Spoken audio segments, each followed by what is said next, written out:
defined space time as a fabric and think of Earth as a giant baseball. When think of Sun as a giant base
called the pacemaker of the heart. These signals spread out through the top chambers of the heart, called the atria, causing them to contract and push blood down to the lower chambers. Next, the AV node, the relay station. The signal reaches the AV node, which acts like a relay station. It passes a signal for a split second so the ventricles can fill with the blood.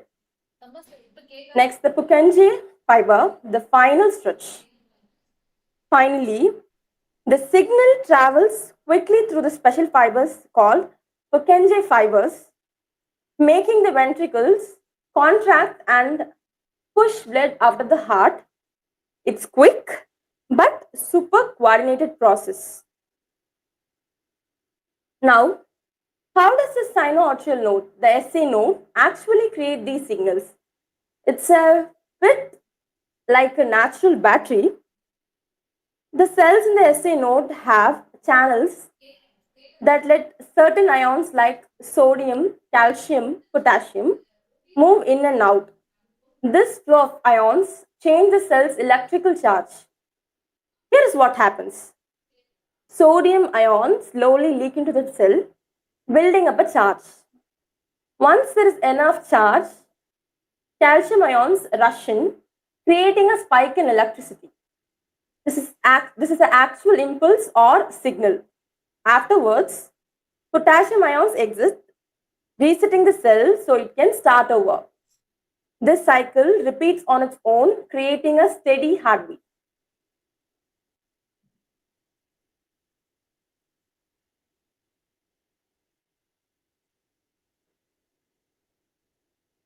So every heartbeat is not just a pump, it's an electrical signal we can measure, analyze, and even troubleshoot. Thank you. Let me pass over this session to my classmate Anushya for the next scientific fact. Anushya? So, good afternoon to everyone. I am Anushya, a first year student in Computer Science Engineering. Today, I would like to share some interesting facts about one of the nature's most resilient creatures. The biological students may know the scientific name of cockroaches, that is Periplaneta americana. Did you know a cockroach can live up to a week without its head? Now, let's think about how remarkable that is. For us, the head is essential. It houses our brain, senses, and controls our ability to eat and breathe. But cockroaches are different. They don't rely on their brains in the same way. They have nerve cultures or ganglia throughout their bodies, which allow them to move and function even without a head. Unlike us, cockroaches don't need a mouth or nose to breathe. Instead, they take in air through tiny holes along their bodies called spiracles. This setup allows them to get oxygen directly. So, even without a head, they keep moving around. Do you know how does it live without eating or drinking? Cockroaches are cold-blooded, which means their metabolism is very slow. They can survive days or even weeks or every little food. So even without a head to eat, a cockroach can last for quite some time before it finally comes to starvation or dehydration. Although it might sound unsettling, this level of resilience has helped cockroaches thrive for over 300 million years. They have managed to adapt through the countless environmental changes and natural disaster. They have adapted and survived. Cockroaches are known for their ability to withstand their levels of radiation compared to the most living being. While not immune to radiation, they can survive doses that would be lethal to humans. So, the next time you spot a cockroach, remember that's not just any pest. It's a highly adapted creature with survival skills that allow it to live up to a week without a head. Thank you all. Thank you, Kavinya and Anushya. Thank you for your presentation. Next, I shall call upon the third team of Phase 3, Amita and Janani Krishna. Amita and Janani Krishna, are you here? Yes, ma'am. Okay, you can present.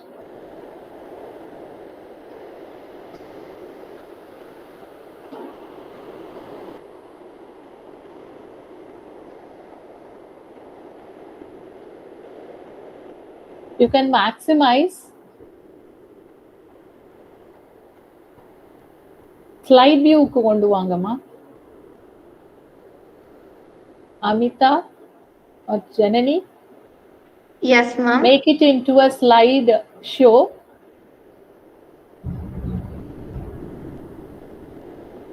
Yes, ma'am. I'm doing it. Please wait a minute.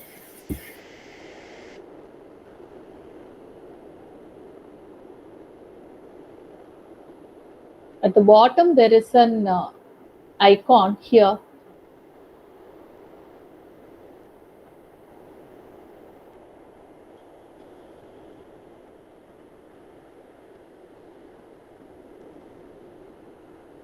Okay, you can start.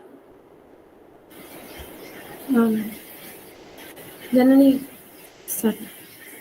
So, good afternoon, everyone. I'm Janani Krishna from CSE department. So, the scientific fact that I have chosen to speak about is Earth's magnetic field and its vital role in protecting our planet. So, if we see upon the overview of Earth's magnetic field, the Earth's magnetic field shields us from harmful solar radiation. It's created by the movement of molten iron in its core, and the process is known as the dynamo effect.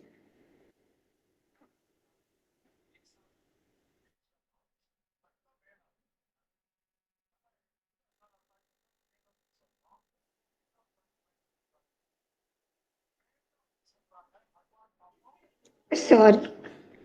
So if we let's take a deeper look into this. So first comes the solar wind. The sun constantly emits a streams of charged particles known as the solar winds, which can be really harmful. Like at times it can even make our own earth barren and inhabitable.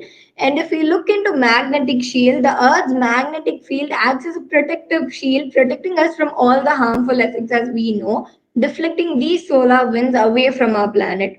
So, if we look into atmospheric protection, the magnetic field also helps to maintain Earth's atmosphere, preventing it from being stripped away by the solar radiation. So, the sun releases charged particles called the solar winds. The Earth's magnetic field deflects these particles, safeguarding our atmosphere and protecting life. So let's first understand what the Earth's magnetic field consists of. First, that's the Earth's core. The Earth's magnetic field is generated by the movement of molten iron in its core, and it's called the dynamo effect. Like the movement that creates the electric current is called the dynamo effect. And as we all know, the magnetic pole, it's two poles, the north magnetic pole and the south magnetic pole. And if we see the science behind this, the geomagnetic storms, solar flares and coronal mass ejection can disrupt the Earth's magnetic field, causing geomagnetic storms. And if you look at the auroras, we would have heard about the northern lights, like it's seen mainly in Sweden, Argentina, and Greenland. So during this happens due to the geomagnetic storms. When the geomagnetic storm charged particles interact with the atmosphere, creating a spectacular auroras. And next comes the satellite interference. The geomagnetic storms can also disrupt communication satellites and power grids. So all these, it plays a very major role, and it also can sometimes impact us a lot. So if we take a comparison between Mars and our Earth, Mars has only a weak and localized magnetic field. Over billions of years, the solar winds have eroded much of its atmosphere, leaving it dry and lifeless. If we consider Venus and the extreme conditions that it has, Venus, it has no strong magnetic fields. It is mostly exposed to an intense solar radiation, which fuels extreme greenhouse effects and leads to blistering surface temperature. So we are really in a very safe place, and Earth's advantages and auroras are spectacular. If you look, Earth's magnetic field not only preserves our atmosphere but creates stunning auroras when some solar particles collide with atmospheric gases, highlighting the strength of this field. So, concluding it, Earth's magnetic field is crucial for maintaining a habitable environment, emphasizing the importance of a sustaining life. Thank you. I'll hand over the session to Amita.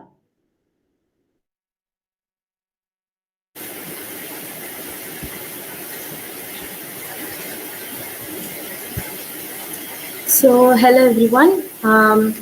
The fact that I'm going to present the second fact, that is the gravitational lensing. So, before going into the fact which we have seen, first we have to know what is gravitational lensing. Gravitational lensing, it's a phenomena that occurs when a massive object like a galaxy or a black hole, when it creates a gravitational field, it creates a bend occurs and it magnifies the light that is present behind the object, that is this large object. So gravity's influence is a major part in gravitational lensing. Here too, we can see the Einstein's theory of general relativity. So Einstein have created two theories of relativity. One among them is Einstein's theory of general relativity. So Einstein's theory of general relativity is that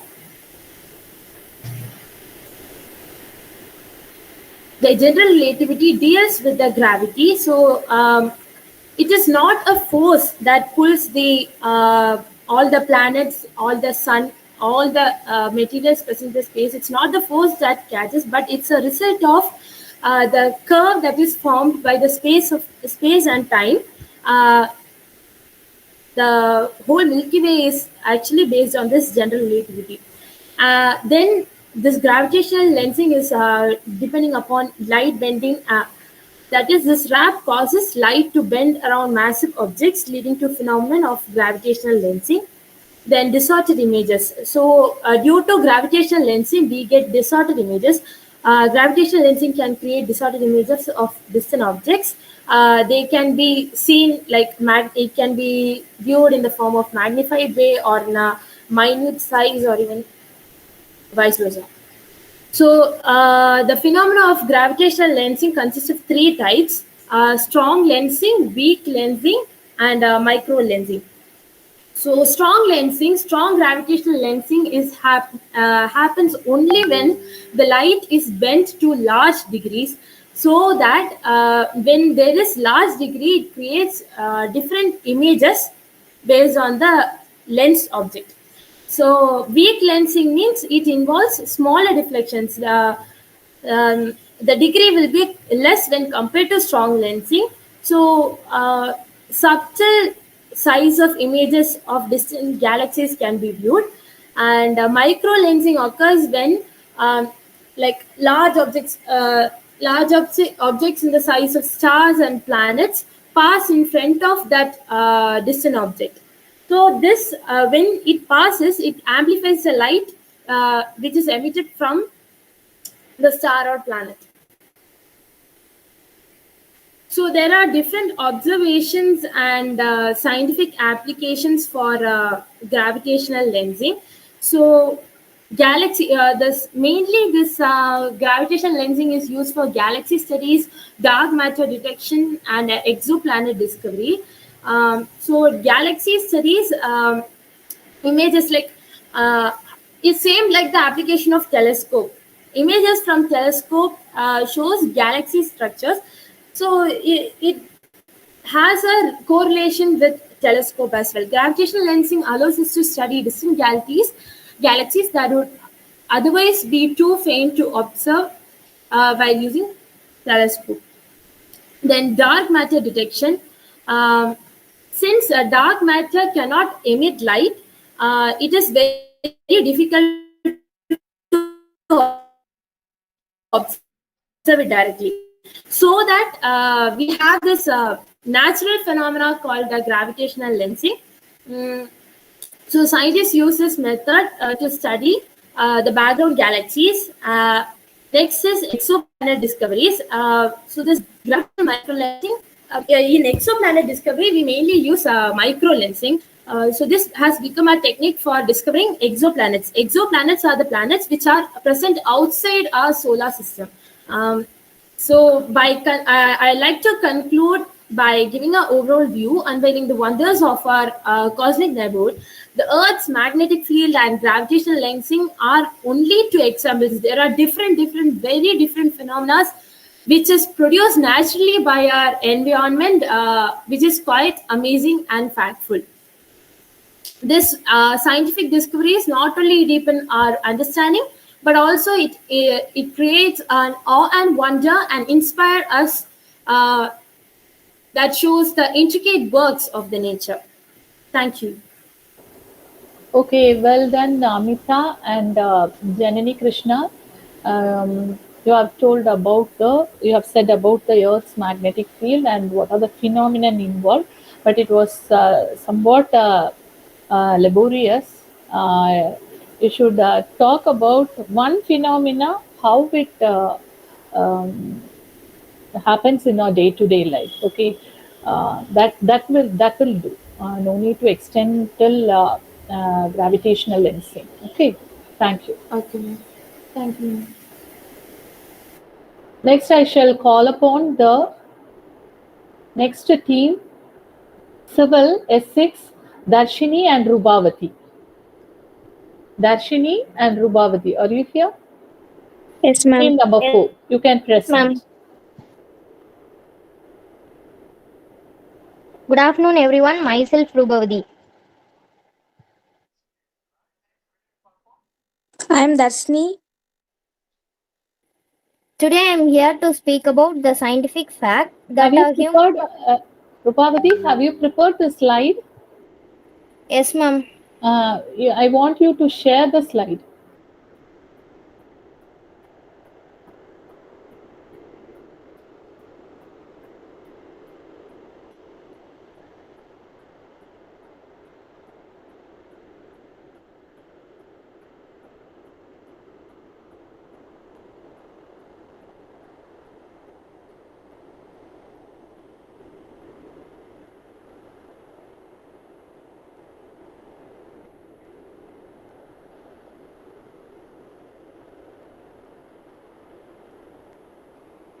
Make it a slideshow.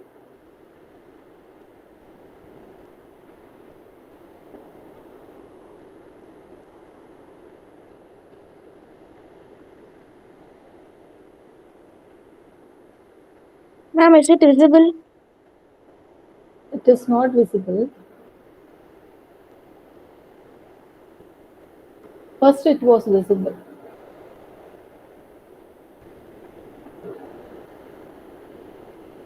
Okay, first slide you make it a slide, enlarge.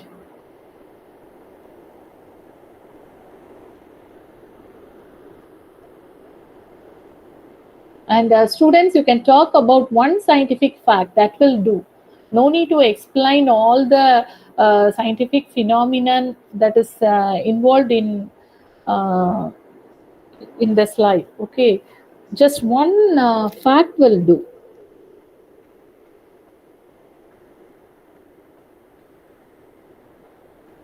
You're given 5 to 6 minutes or 7 minutes. Within that, complete it.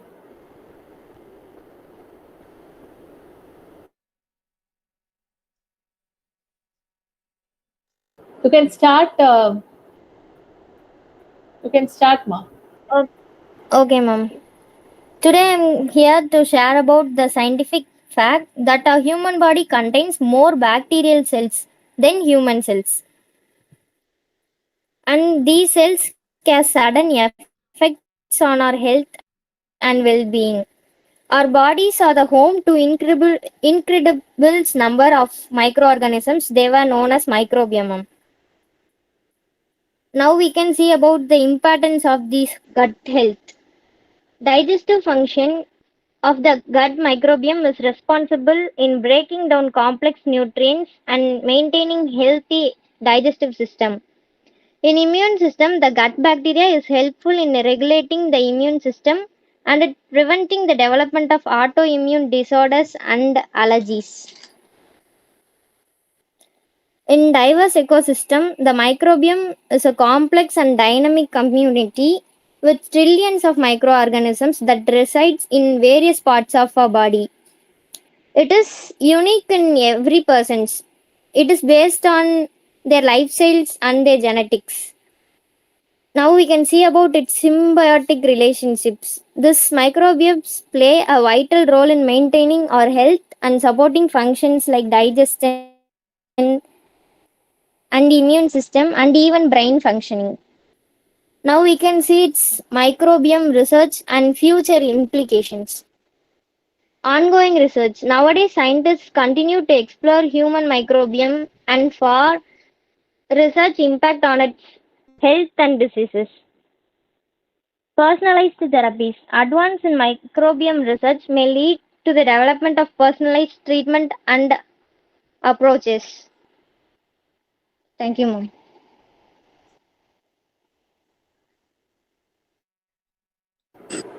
Now I'm going to explain about a day in Venus is longer than a year. Actually, it rotates slowly. Venus rotates slowly, taking 243 Earth dates to complete one rotation on its axis. It is sidereal day, and Venus rotates in opposite direction of its orbit around the Sun. It is also called as retrograde rotation. Venus orbits in the Sun every 224.7 Earth days, which is shorter than its rotation period. And Venus has extreme conditions. The surface of Venus is a hostile environment with scorching temperatures reaching over 450 degrees Celsius or 850 degrees Fahrenheit and high pressure. Implications. The unusual planetary dynamics of Venus have significant implications for the potential development of life on planet. The enigma of planetary timescales. Geological time. It refers to the vast expanse of time spanning the Earth's formation to the present, measured in increments from millions to billions of years. And biological time is the evolution of life on a planet can be significantly slower or faster than human timescales. Then cosmic time. The formation and evolution of celestial bodies occur on an even grander or cosmic scale. It refers to a universal timescale governing the evolution and expansion of universe from Big Bang to the present. Implications for life in the universe. Exoplanet exploration. The study of investigation of planets like Venus, focusing on detection, characterization, and understanding planetary formation and potential habitability. Microbial adaptability ability of microorganisms to adjust and thrive in changing environment. Alien biosphere. The diversity of life forms that could exist on other worlds is a captivating subject for scientific inquiry. Then embracing the microbial world. Microbial diversity. Despite extreme conditions, microbial life might exist in Venus' upper atmosphere or sub-atmosphere. Then symbiotic relationship. Humans and bacteria are evolved a mutually beneficial relationship with microbes aiding in various bodily functions. For example, aerobic microorganisms in upper atmosphere, anaerobic microorganisms in subsurface aquifers, chemolithoautotropic microorganisms in sulfuric acid clouds. Then planetary exploration. Understanding the limits of life on Earth, such as the extreme conditions on Venus, can inform the search for extraterrestrial life. Like in upper atmosphere, sulfuric acid clouds can support for potential habit for microbial life, and like hydrothermal vents, lava flows, and volcanic gases cloud harbor thermophilic microorganisms. Thank you. Okay, thank you, Rubavadi and Darshini. Um, Thank you for your presentation. Next, I shall call upon the S1 mechanical student Shibiga and Jeno Kevin.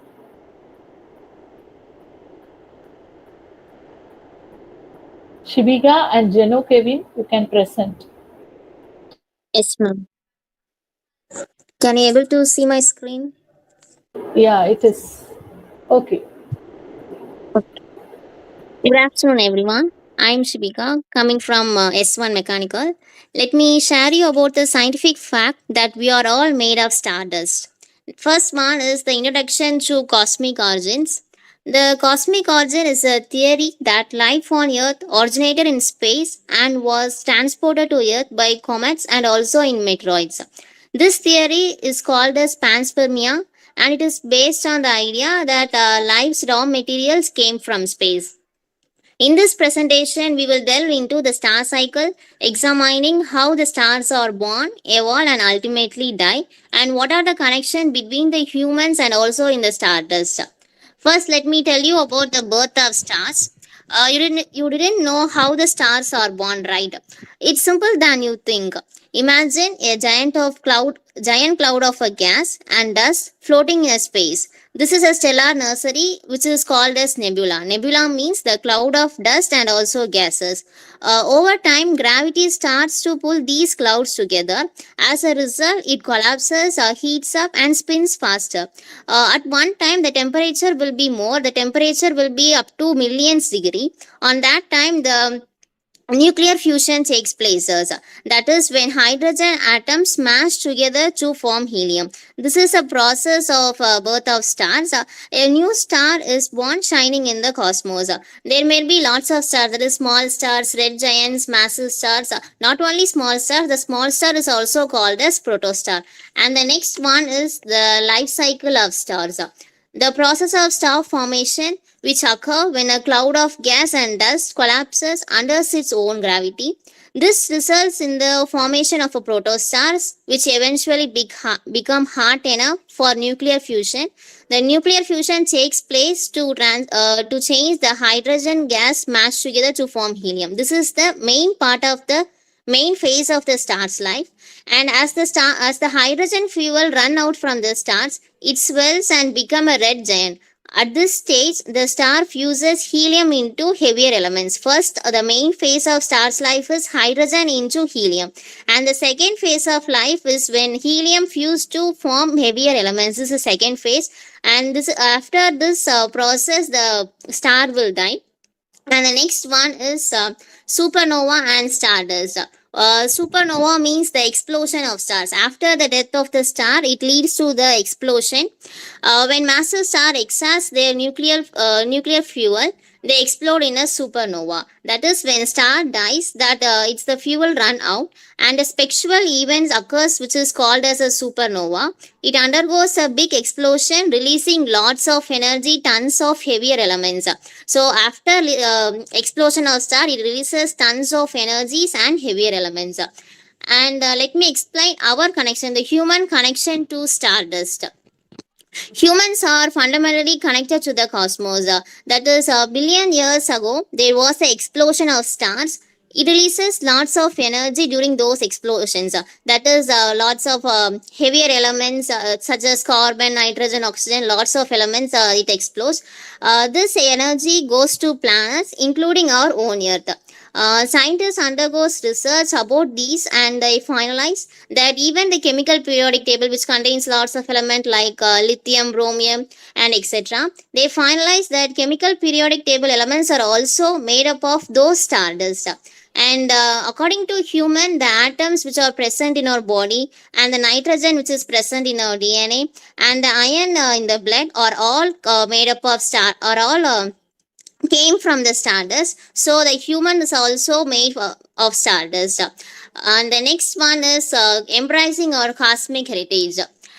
Recognizing our connection to stardust not only depends our understanding of the universe, but also fosters a sense of unity with our life. So let me conclude that we are all truly part of the cosmos. Thank you. So let me tell you that even if you see stars during the night, let you remember that we are all made up of stardust. Thank you. Now, Jano Kevin will proceed with the scientific facts.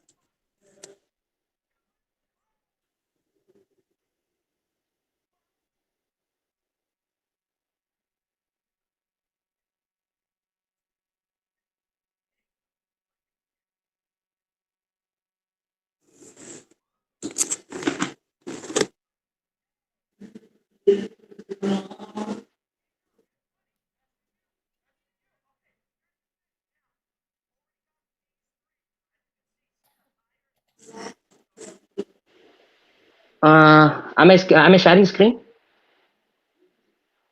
Yeah, it is visible.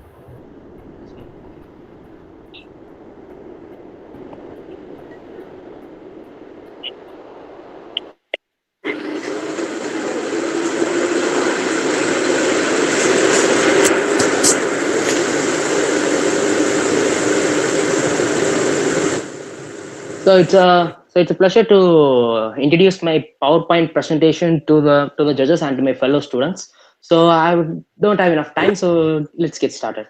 So first of all, I have come with a magnificent. I think I have come with a magnificent PPT. So my PPT consists of main heading. The main heading consists of scientific facts about the sun and its effect on Earth. So it's consists of some seven subtitles. So let us see one by one. So first of all, nuclear fusion in the sun. Geno, you can tell about one or two scientific fact related to it, not all one. Okay, Okay, ma'am. Okay. it should be very to the point. Okay.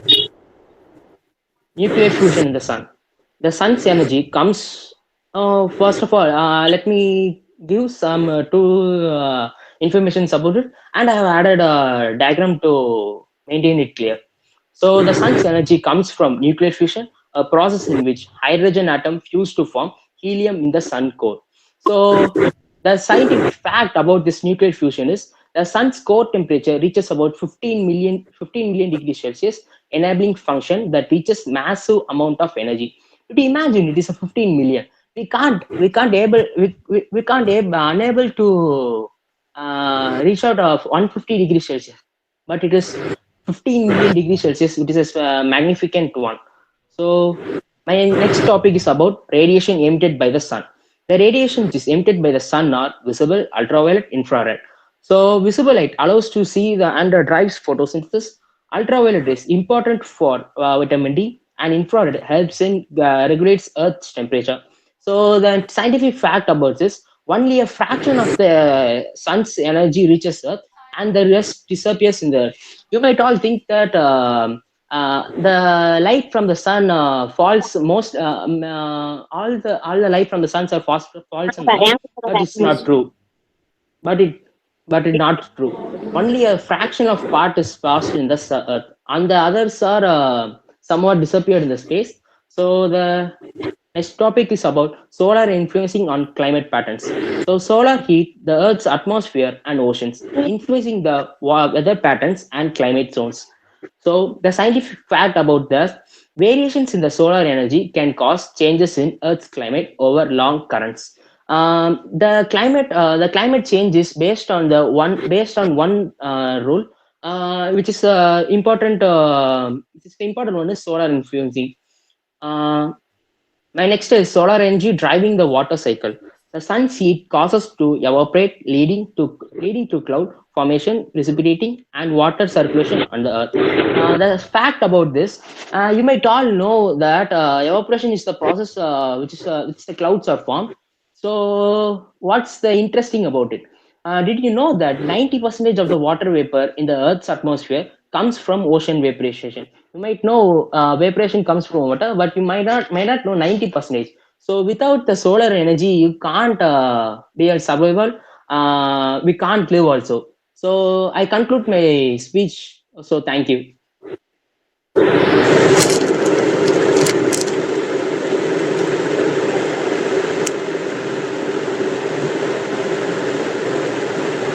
Okay, well done, Shibiga and Geno Kevin. Thank you for your presentation. Next, I Thank you. shall call upon the next team, Saraswati and Selvamalar of S13 AIDS. Saraswati and Selvamalar of AIDS. Yes, ma'am.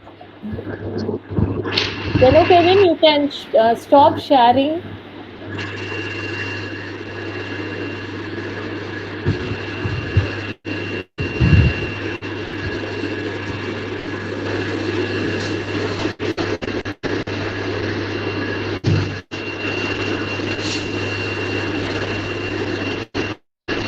visible my screen? Yes, it should be in the presentation mode now. Make it into a presentation mode.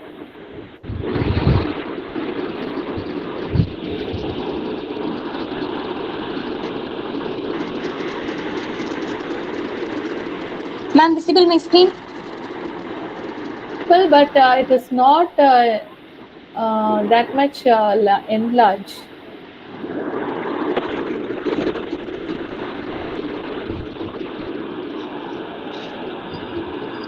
Go to presentation mode and share.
Selvamalar,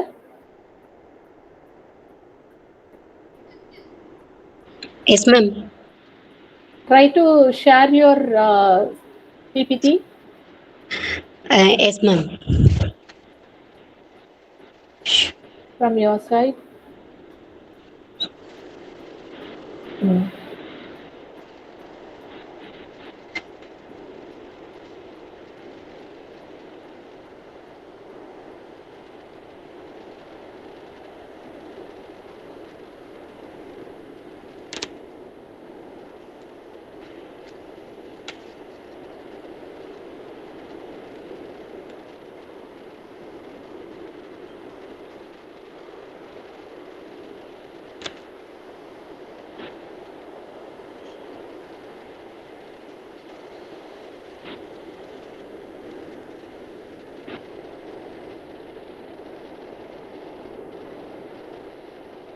Ma'am, visible.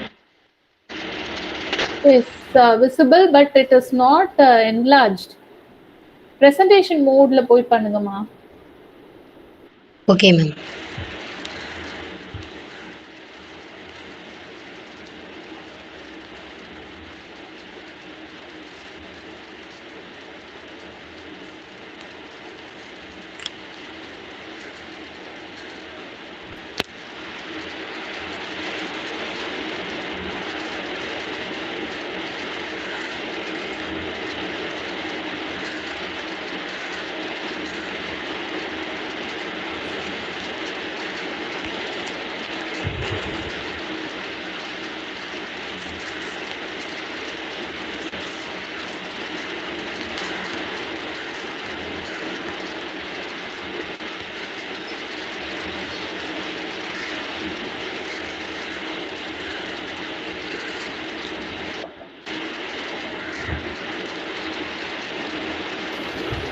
Selvamalar and Saraswati, are you having the content in the PDF form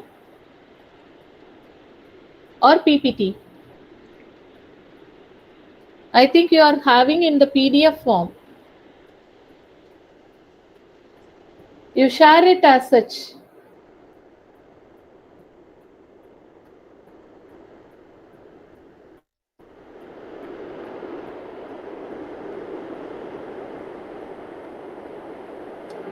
Saraswati? Yes, ma'am. Are you able to share it? Ma'am, நாங்க இப்படி தான் ready பண்ணிருந்தோம். Okay, PDF, in the form of PDF you have made, not PPT. Yes, ma'am. Okay, share it. Ma'am அதே share பண்ணவா? Share பண்ணு. Yes ma'am. அதனால தான் அந்த மோடுக்கு வர மாட்டேங்குது. Yes ma'am.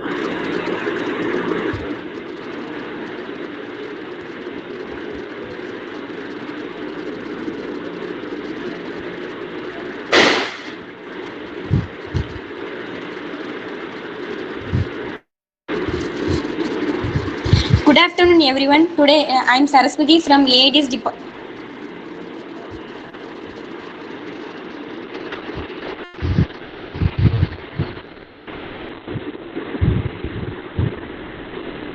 Good afternoon, everyone. I'm Saraswati from AID's department. I'm talk about the interesting scientific facts that is nothing but weather. Weather is a day-to-day state of atmosphere at a specific location. It affects daily activities, agriculture and the environment. Weather is formed by many factors including temperature. Temperature of the atmosphere which is affected by the sun and human activities. Atmospheric pressure. The weight and density of air which changes with temperature. Air circulation. The uneven heating of the earth by sun causes global circulation patterns. Wind. Different winds bring different type of weather. Humidity. The amount of water vapor in the air. Cloud formation. Low pressure air causes air to rise and cool and form from clouds. It can be predicted by various instruments like thermometer. Thermometers are measures used to measure the temperature of the air. Barometer. Barometer measure at pressure which can help to predict the changes in weather. Anemometer. Anemometer are used to measure wind speed.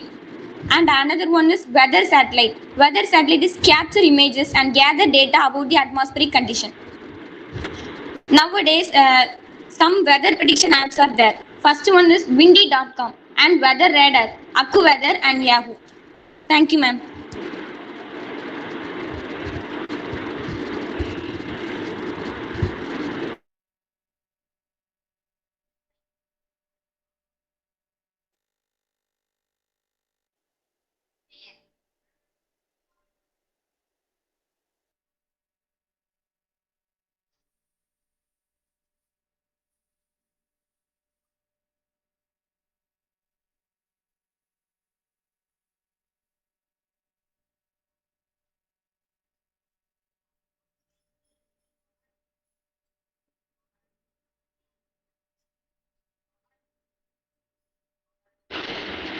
Visible my screen?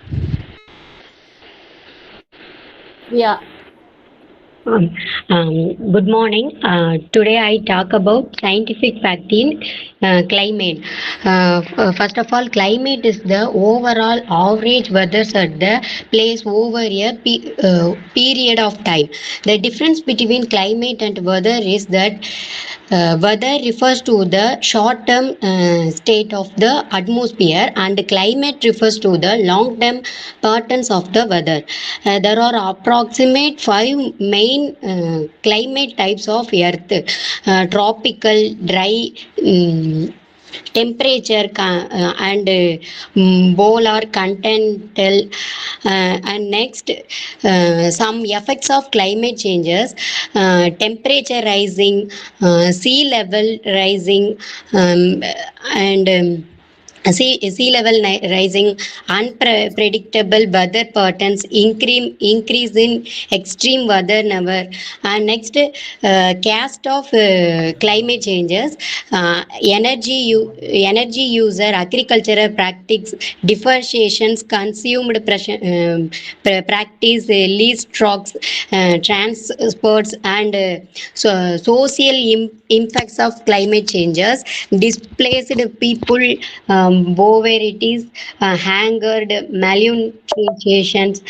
And next, climate changes in 2024. Some of the biggest impact of the climate changes in 2020 including floods in Russia, tornadoes in the US, heat waves in Greens. And peoples can fight against climate changes in multiple ways, such as ensuring more energy efficient tactics, implementing the use of transferable energy, striving to join the need zero by 2015 moving.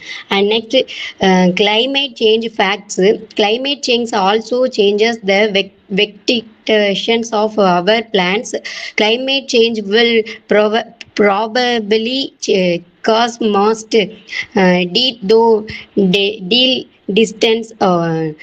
One of the greatest enemies of beating climate changes is the fossil fuel institute. Um, Thank you, ma'am. Okay, Saraswati and her team member, Selva Malar. See, I want to tell one thing about the scientific fact. Students, you can talk about one scientific, any amazing scientific fact. Not see, like climatic change means it is an overall observation.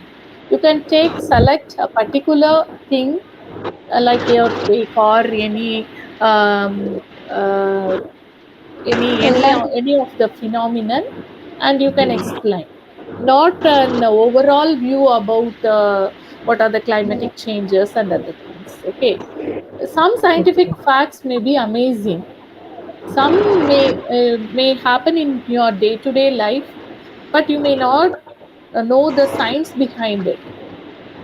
So that type of thing you can tell.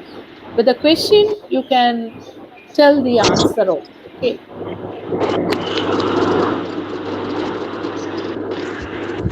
Next, I shall call upon Kaniha and Mithuna of S11 Triple E. Yes, ma'am.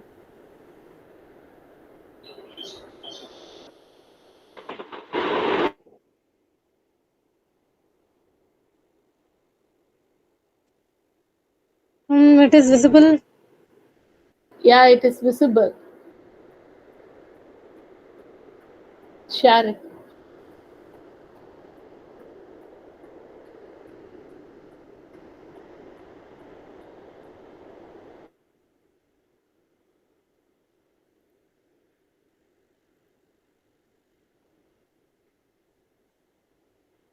Good afternoon, one and all. I am Kaniha from Triple E S11.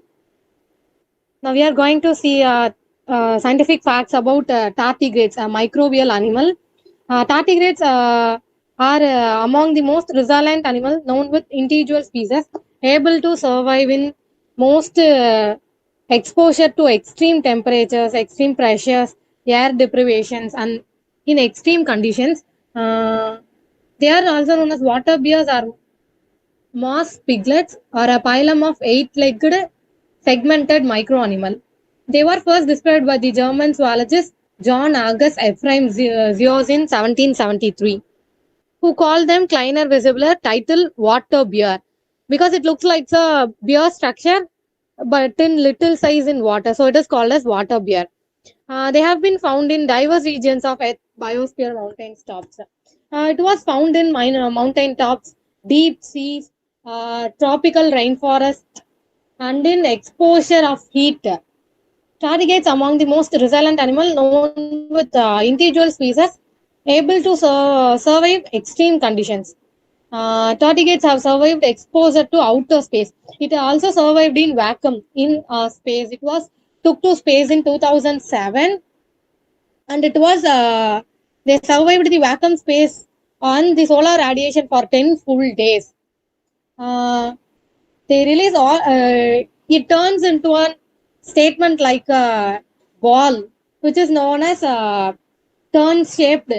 It can live like decades in that size. It releases all the water molecules in their body, and it turns like into a ball. So it can live in that state for decades, and it can withstand 1,000 times more radiation than humans.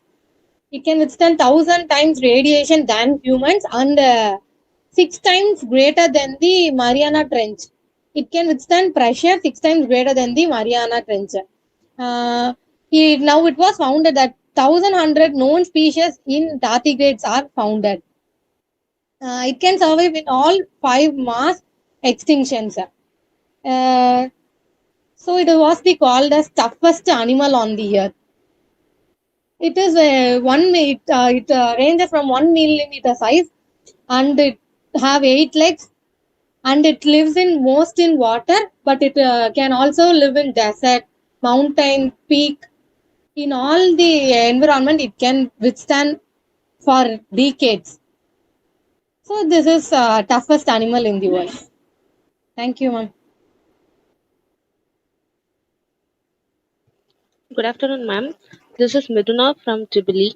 Now I'm going to explain about the next fact, age of universe. The age of universe is estimated to around 13.7 billion years old, with uncertainty of about 200 billion years.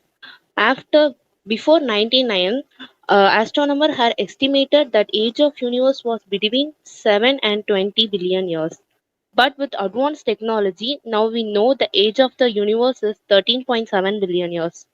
Around 13.7 billion years old, determined from the cosmic microwave background, it is denoted as CMB, Hubble constant, and stellar and galaxy observation. Here some ways astronomers estimate the age of universe. Looking for the older stars, measuring the rate expansion of universe, extrapolating black to Big Bang. Today we know from a radiometric dating that our Earth is about 4.4 billion years old. Had naturalists in 1017 and 1018 known Earth's true age, earlier ideas about evolution might have been taken more seriously. This finding help us understanding the history of universe. Thank you for our listening. Thank you, ma'am. Okay, Mithuna and Kaniha, thank you for your presentation. Next, I Thank shall you. call upon the next team, S7 ECE, Sheikh Miran and Annie Margaret Mary. Yes, ma'am. Sheikh Miran and Annie Margaret Mary. You can present.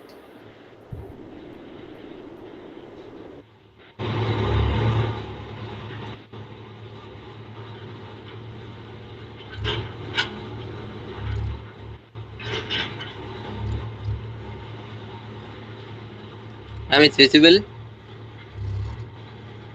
Visible. Yes, ma'am. Good afternoon, everyone. I am Sheikh Miran from EC department.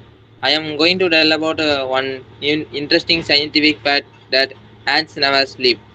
Incredible ants. Incredible means amazing, amazing.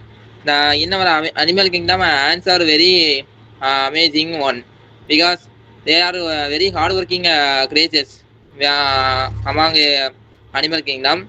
Unlike humans, ants never sleep, but they take short periods of rest, short power naps. Ants take only minimum rest because by taking rest, they work continuously and activate their body's energies and in their resting time. In their resting time, they also very alert and very active. As a human, it's like humans, they don't sleep in deep. They are always active and alert. Why this helps ant colonies? By taking a short naps, ants work continuously because ants are very hardworking one. They are always working for their future times. Ants, each ant has a specific role. In ants colonies, each ant has a specific role based on their working purposes. In weather in in summer conditions, every ant has more work because they are collecting food, water for their winter seasons. In winter seasons, they have less work compared to summer. So they take more rest in winter time only. In other times, they are always hardworking. Amazing facts. Ants, ants can lift 10 to 15 times their body weight. Ants are very small one, but they can lift 10 to 15 times their body weight. In our world, there are 12,000 species of ants. But have one amazing fact that each ant species have unique behavior. They are not similar to other ant species. Ants, nature's tireless workers. Ants are a very active one. They are never sleep. So it's these qualities makes ants very adaptable. Their colony structure and behavior So how even from these qualities, even small creatures can achieve great things.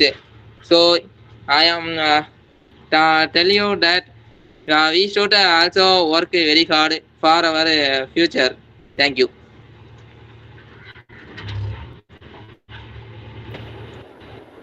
Okay, thank you, Annie Margaret Mary, Sheikh Miran. Thank you. Annie Margaret Mary. Yes, ma'am.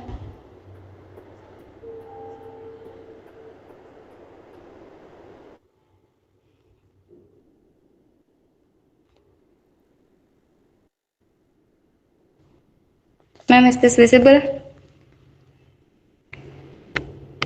It is visible. A very good afternoon to everyone present here. I am Annie Margaret Mary from S7 ECE department. Before going on to my topic, I would like to thank you for giving me this opportunity.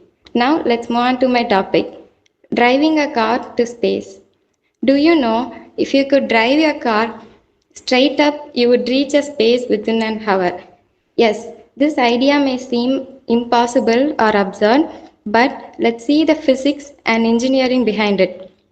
Physics involved in this process are centrifugal force, inertial force, and aerodynamics. Centrifugal force. As we are driving the car in an upward direction, it helps to keep our car on the inverted track. Then, inertial force. Maintain the state of a moving object. Here it allows the car to continue moving upside down. Finally, in aerodynamics, air resistance and downforce help to stabilize the car. Now let's see the requirements for this process. To generate the sufficient centrifugal force, minimum speed required is 150 to 200 miles per hour. So high speed is one of the requirement, and also curved surface is needed to provide continuous centrifugal force. And this experiment can only be done with specially designed car like modified engine power and fuel efficiency and safety features. These are the requirements for this process. Next, we shall see the scientific principle involved in this process. Gravity, it pulls the car down, but it can be countered by the centrifugal force. In zero gravity or inverted racing environment, friction is essential for maintaining the contact with an inverted track. Types of friction involved in this experiment are static friction, it prevents initial slipping of the car. Kinetic friction maintains contact during motion. Normal force perpendicular to the track, keeping the vehicle attached. The final principle involved is angular momentum plays a crucial role in maintaining the car stability and rotation. These are the principles involved. Now let's see the challenges and limitation present. There is an extreme risk for the one who is driving the car because maintaining the control while upside down is extremely difficult, and it is also challenging to design a car that can withstand heat, immense force and stress. And the cost for space travel remain expensive and complex. These are the challenges involved. Finally, conclusion for this fact is driving a car upside down is theoretically possible, but with the current technology, it is not possible. But exploring this concept inspires innovation and pushes the boundaries of space travel. The impossible becomes possible through human scientific discovery and technological advancement. That's all about my topic, ma'am. Thank you. Okay, thank you, Annie Margaret Mary. Thank you for your presentation. Next, we Thank shall move on to the next team. It is S4 Triple E, Gunadeep and Anthony Prosper. You can share your presentation.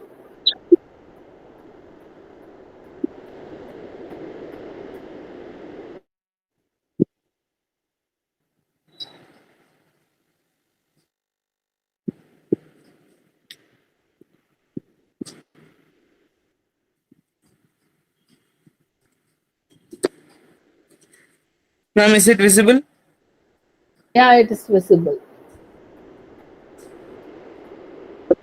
Yes. We all would have heard about nuclear bombs, but do we know how it works? Let us see it now.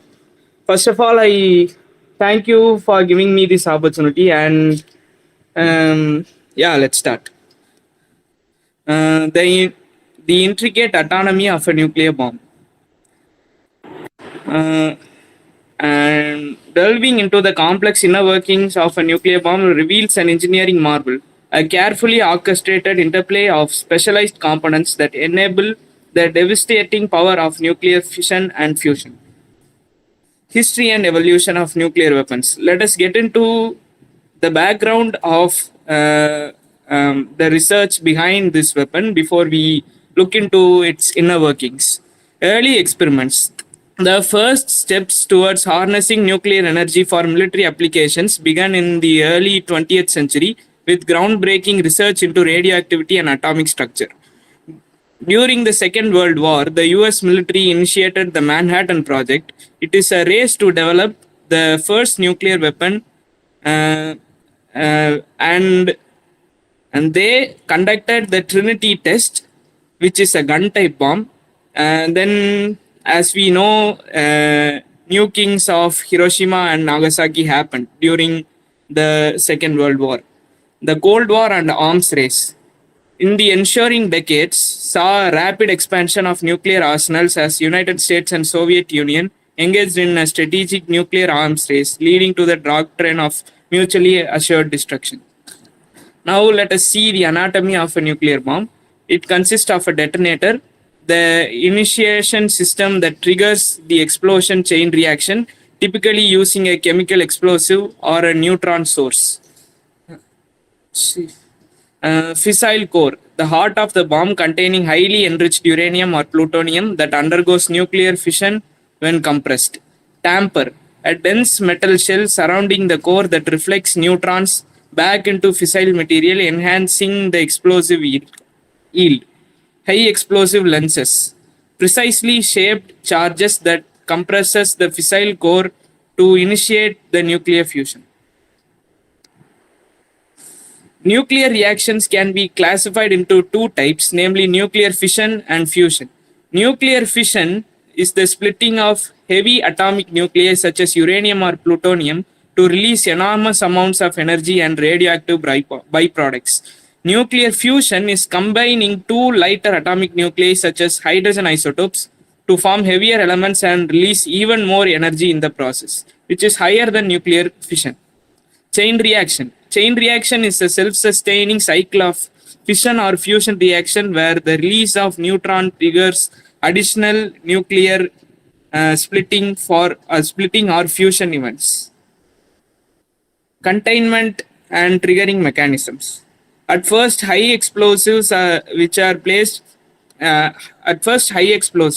precisely shaped charges that compresses the fissile core to initiate the nuclear reactions. Triggering mechanism, the sophisticated system of detonators, timers, and sensors that initiates the explosion. Containment casing, the sturdy outer shell that protects the initial components and directs the explosive force. Safety and security considerations. Physical security. Robust physical barriers, access controls, and surveillance systems to prevent unauthorized access or theft. Electronic safeguards. Sophisticated electronic locks, coding systems, and monitoring mechanisms to ensure the weapon can only be armed and detonated by authorized personnel. Procedural protocols. Strict handling, storage, and transportation protocols, as well as rigorous training and security clearances for personnel involved. Potential environmental and humanitarian impacts. Radioactive fallout. The release of harmful ionizing radiation that can contaminate environment and pose a long-term health hazard. Widespread destruction. The immense explosive force of nuclear weapons can level entire cities, causing catastrophic damage and loss of life. Lingering consequences. The environmental and humanitarian impacts of nuclear warfare can persist for decades, affecting the generation to come. Future of nuclear technology. Of course, nuclear weapons cannot be used for positive means as they are weapons, but the technology involved can be used for positive things, such as power generation, the potential for nuclear energy to provide clean and reliable source and sustain electricity to meet the world's growing energy demands. medical applications. The use of nuclear technology in medical imaging, diagnostics, and treatments, saving lives and advanced scientific understanding. Space exploration. The application of nuclear power for deep space missions, enabling groundbreaking discoveries and advancing our understanding of the universe. With that, I conclude, and my friend Gunadeep would continue with the facts about mushroom clouds. Mushroom clouds are things which we remember when we think of nuclear explosions, and I conclude with it. Thank you for thank you. Thank you, Prashant. Okay, can you see my screen?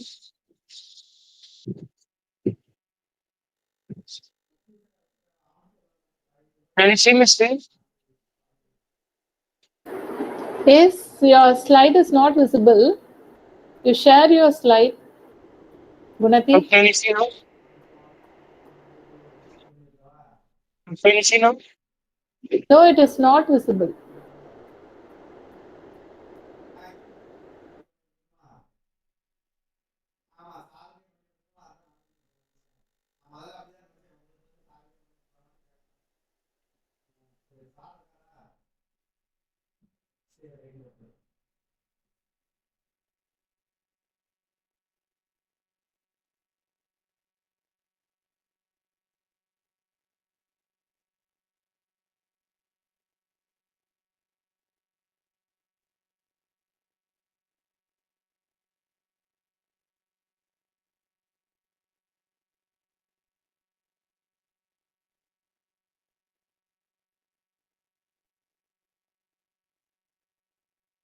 Can you see my screen now? Yeah. One second now.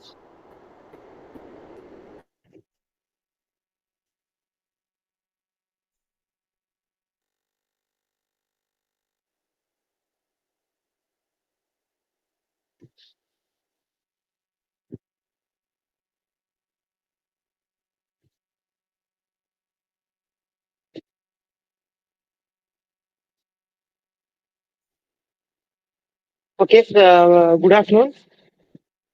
As Anthony Prosper said, do you know about mushroom clouds?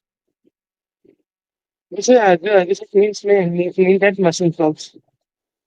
The term mushroom clouds was coined on 1782. Gunati, your slide is not open.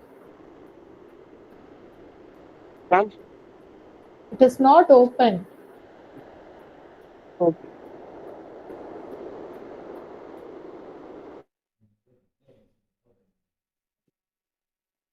Can you see? Okay. Excuse me. Okay. Okay. Okay. Make it into a slideshow by clicking this bottom icon near the sound. There is one I here. had made it to slide show. Okay. Carry on. Okay. Thank you, ma'am. Mushroom clouds. The term was coined after the discovery of nuclear bombs. There was two types of mushroom clouds named volcanic mushroom clouds and nuclear mushroom clouds. Mainly, you can see volcanic mushroom clouds is the explosive areas, volcanic explosive areas, or else we can see the nuclear bombs where it has been exploded. It has a characteristics named cloud shapes. It resembles like a mushroom. One second. This shape is it resembles like a mushroom, so it is known as mushroom clouds. Um, it has a high peak of height, which is the altitude of 10,000 meters. In feet, it is known as particles are concentrated. It, the size of the mesocost varies from few hundred meters to several kilometers in families. There is a different stages of muscle fields. In the recent years, fireball, cloud formation, the discussion in the initial steps, there have been expressions made of nuclear bomb or volcanic eruptions. Fireball.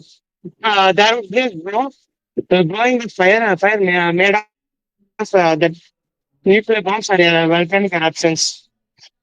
Cloud formations. As I have already said, there will be appearance of mushroom-like structure.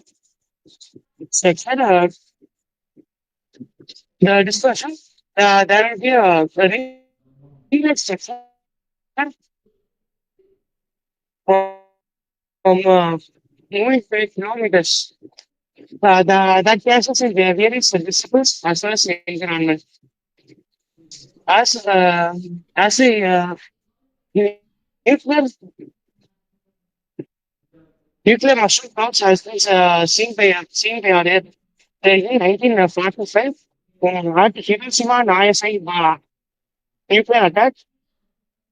It is a first nuclear attack done by us. Thank you. Thank you, Gunadeep and Anthony Prosper.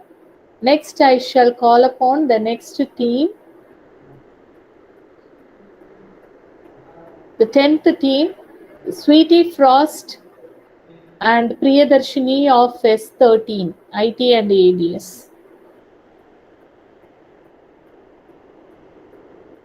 Yes, ma'am.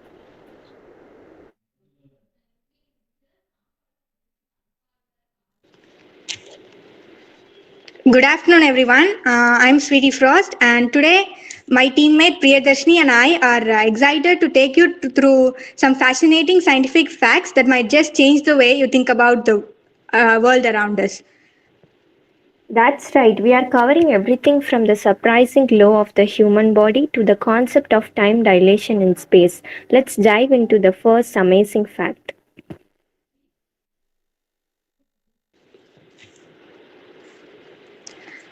Did you know that a human body literally glows literally glows. It turns out that we emit light, although it's at a level that's far too weak for us to see with the naked eye. Studies show that our body glows changes throughout the day, reaching its lowest point at 10 a.m. and peaking at 4 p.m.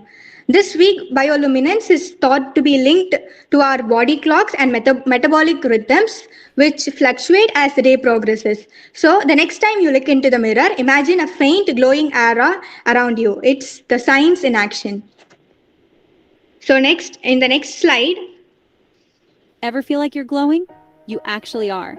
Humans emit a tiny amount of light all the time. It's called bioluminescence. But don't expect to see it in the mirror. Our glow is way too faint for the human eye. The coolest part? We shine brightest at midday. So how does this happen? It's all thanks to special chemical reactions in our cells. Think of it like millions of tiny light bulbs turning on and off. Pretty amazing, right? Scientists discovered this glow using super sensitive cameras. These cameras can see what we can't. Imagine having that kind of vision. You'd see humans light up like stars. So next time someone says you're glowing, you'll know they're on to something. Keep shining, and remember, there's always a bit of magic in science.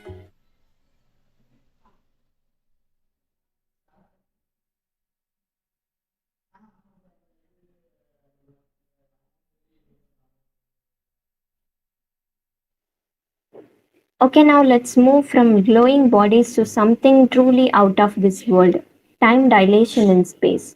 According to Einstein's theory of relativity, time doesn't pass at the same rate for everyone, especially when you are moving at high speeds or in a strong gravitational field. So, time moves more slowly in space than it does on Earth. For example, clocks in aeroplanes click at different rates from clocks on ground. Time dilation is the difference in elapsed time as measured by two clocks, either because of a relative velocity between them or a difference in gravitational potential between their locations. It also explains why astronauts traveling on high speed rockets age more slowly than those of us. Did you know that time traveling into the future is 100% possible? Let me explain. Let's say that Elon Musk's new rocket is able to travel at 90% the speed of light, or 270 million meters per second, and he has just had two new babies that are identical twins. Elon decides to run a little experiment, so he puts one of his babies on the rocket and launches it into space. The rocket travels in a straight line for 5 years before turning around and coming back, the entire time going max speed. Well, as the rocket lands, out walks a 10-year-old boy, as expected. However, his identical twin, who is grown up on Earth, is already 23 years old. Sometimes the reality of physics can be even weirder than we could ever imagine. So, as you see in the video, it is a prime example of time dilations that the astronauts who are traveling on high speed rockets for missions in outer space, these astronauts age at a lesser rate as compared to one individual present on Earth. I think you all know about International Space Station. It is orbiting the Earth at 17,500 miles per hour. That's almost 5 miles every second. Astronauts returning to Earth after 6 months of the ISS will have aged slower than those of Earth, but only by 0.005 seconds. Thank you for joining us on this journey through some incredible scientific facts. From the surprising law of our own bodies to the complexities of time dilation, science truly offers endless wonders. We hope these insights have sparked your curiosity and inspired you to keep exploring the mysteries of the universe. Thank you very much. Thank you, Priyadarshini, and thank you, Sweetie, for your scientific fact presentation. Next, I shall call upon the last team of this today's presentation from S9 CSE, Lakshmi Priya and Guru Sanjita. Guru Sanjita and Lakshmi Priya. Are you here? Guru Sanjita and Lakshmi Priya? Yes, ma'am. You can present.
Ma'am, let me leave and join in a minute.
Ma'am, sorry for the delay, ma'am. We will share in a minute.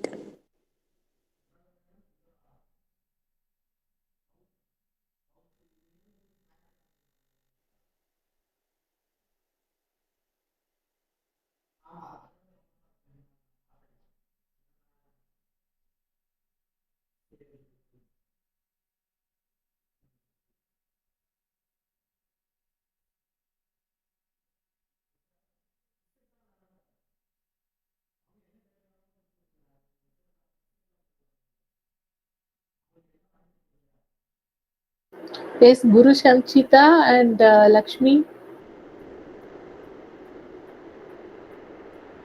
Do you Yes, have ma'am. any She will share. difficulty? Yes, ma'am. She is going to present now. I couldn't.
Ma'am, is it visible?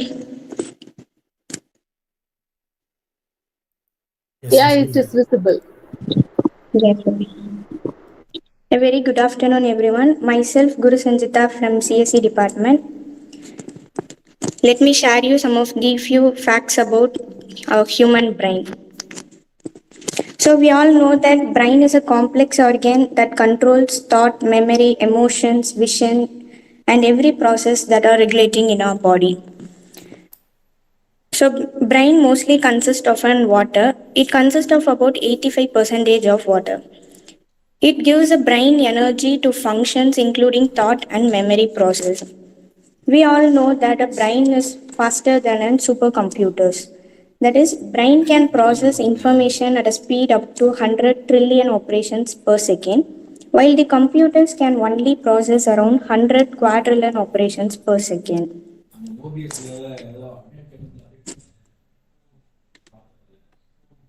The temporary informations that stores in brain will be cleared out by the lymphatic system of our brain.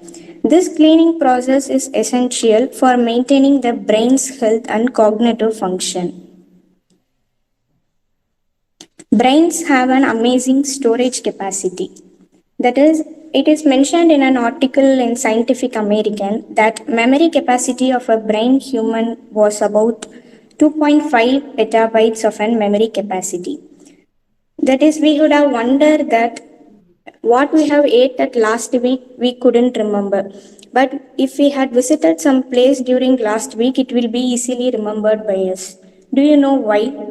Because the information which are recollecting often will be permanently stored in our brain, so that new memories will keep on replacing the old ones.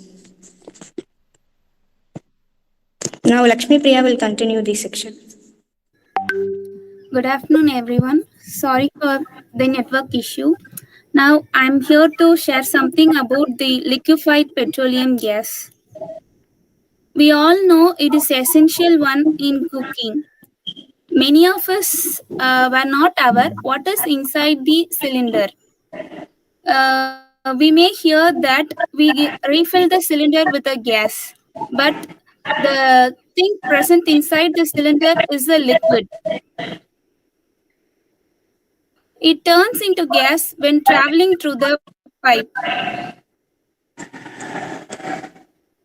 So, liquefied petroleum gas. By the name itself, the gas is present inside the cylinder as a liquid. Its pressure is 25 bar pressure. When it travels through the uh, it is filled up to 80% liquid and the remaining 20% is being gaseous LPG. When it comes to the pipe, the pressure reduces, thus the liquid transforms into a gas. Now, the reason for this is vaporization. We all know that the liquefied petroleum gas is pressurized under 25 bar pressure inside the cylinder. As a result of high pressure, it is liquid inside the cylinder. But when it moves to the regulator, the pressure reduces to 1 atmospheric pressure. This reduces the vapor pressure, the liquid changes to gas. And when it moves to the regulator, the temperature also increases. The decreasing pressure and increasing temperature increases the boiling point. As a result, the LPG is highly inflammable.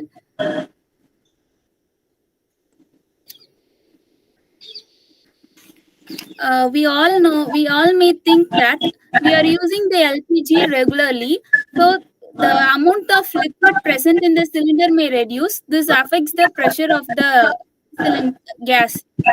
But in fact, the equilibrium vapor pressure of the liquid is not affected by the amount of liquid present in the cylinder. As a result, even when the cylinder has very low amount of liquid, the vapor pressure remains the same. Here, when the pressure drops and temperature increases, tiny bubbles are formed inside the liquid. This bubble rises and moves through the hose pipe and reaches the stove. I'm sure that you all may find something new in this session. Thank you, everyone.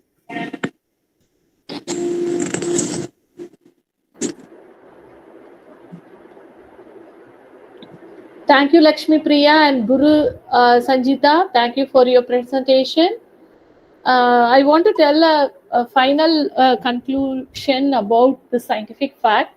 Dear students, when you prepare for scientific fact, you can prepare the slide by asking questions. Okay, so many things happen in our day-to-day life based on any scientific phenomenon.